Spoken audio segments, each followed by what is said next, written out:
Hello my friends, or γεια σας φίλοι μου. Today I would like to talk about the main hand weapons. I think it is a very important part of the game now and it totally changes our gameplay. Let's see a bit about the main hands. For example, where are those and where you can get them? So we can get the Chris main hand in the fiery mines, where we can dig up the whole weapon or parts of it. Here are the rewards as you can see.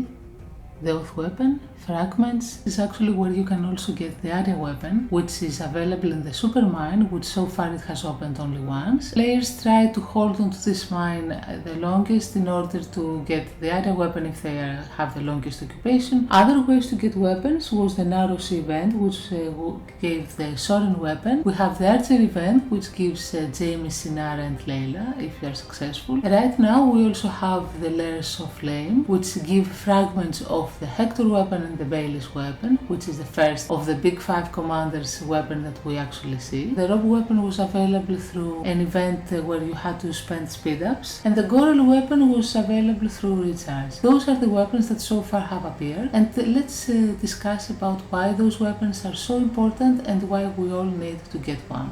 As you can see, all weapons, they have the base attribute and the random attribute. The base attribute is pretty standard except for the Soren weapon that it's a bit of a unique weapon, so let me show you in the other weapons. We have the base attribute usually is the attack of the troop type and total health. In red weapons it begins with 25%, in gold it's 20%. Those can increase or manage to start the weapons, so I need to get two more of the same kind in order to raise the attributes. It goes without saying that the best weapon to have is the red one, followed by the gold, followed by the purple, followed by the blue. The blue is only useful if you manage to 4-star it, because at 4 stars it gives the same base attributes as the gold ones gives at no stars. But you have the disadvantage that the random attributes are worse in the blue weapon. The green ones, don't bother keeping them, I would sell them straight away, and I sell them to get Reforge stones, so judging by the base attributes is already clear why the weapons are important, because they give a lot of stats. But actually it is the random attributes and the reforging that I would like to talk about, because stats that you can get there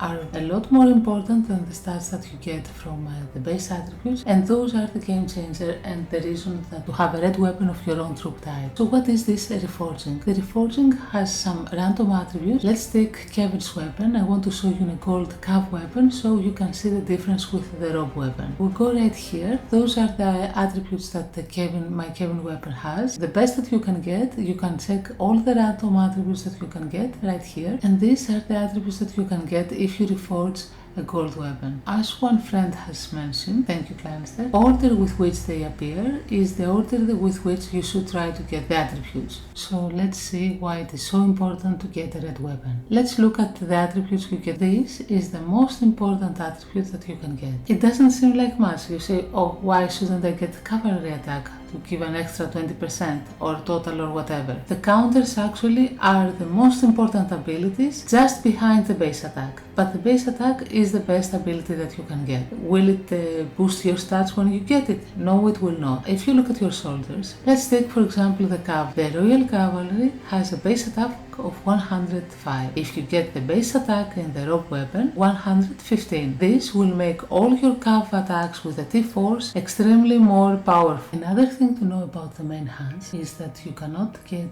two snow wolves and equip them into two different players. If you get additional ones, it can only be used to increase the one that you already have. So you need 10 snow wolves in order to get it to the maximum effect. Keeping this in mind, it is more important to have two different Cav weapons than to have snow wolf, for example, or the Layla weapon to 4 stars. If I have the robe weapon and I have the Layla weapon, I can get two Cav base attacks, while if I have the snow wolf even at 4 stars, I only get to use one Cav base attack. More important to get as many red weapons as you can and then to try to 4-star them. If you have to choose if you will 4-star one weapon or get another one, I would suggest definitely to try to get another one, because it is much more important than to 4-star the one that you already have. And don't get the misunderstanding that okay, I have the robe weapon, should I use it only to robe? No, it's not as important. I mean, robe Stark has a good quality, but this is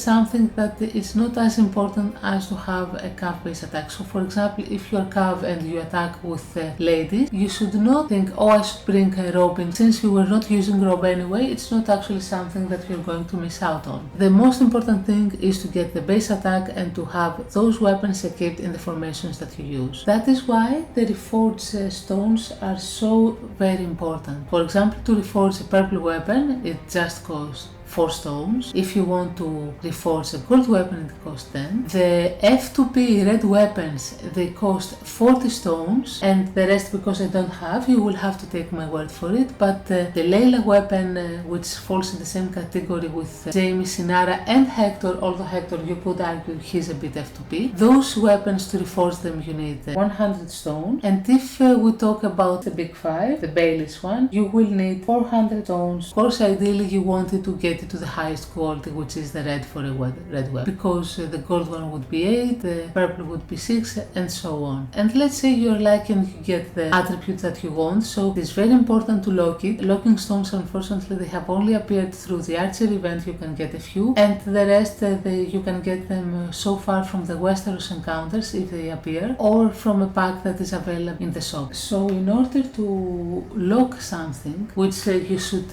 only do if you get the maximum ability of the max item, if you want my opinion, and you need to use 40 to lock the first attribute. The second attribute that you're going to use, it takes more stones, and so on. If you want to lock something in Hector weapon, you need 200 locking stones to begin with, and for Baelish the first one is 600 stones. So locking stones as well as the Reforged stones are right now maybe the most precious commodity that you can find, apart from the weapons itself. Last, I would like to show you the difference in the attributes you can get between the weapons. So these are the values that you get if you want to reforge the rope weapon, and keep in mind that for Arya the difference is that we're talking about infantry base attack, infantry defense, and so on. Same goes for Gorel. The Layla weapon gives the same random attributes, but the stats are a bit higher. Baelish has a very interesting ability that keeps up with what he is from the show. He can be anything. You can choose infantry base attack, you can choose cavalry base attack. He can actually be useful to any lineup you may have. This is very important. I don't know if the rest of the big 5 will also have this ability, or this is specially for Baelish, because Baelish, as we said, he can be, let's say, versatile. So if you get, for example, a big commander, it helps you no matter what your lineup is. And it's not like, oh, I don't have Baelish, I cannot use it. You will equip it to one of your other commanders. Thank you very much for watching. Hope everyone has a very nice day. Bye bye.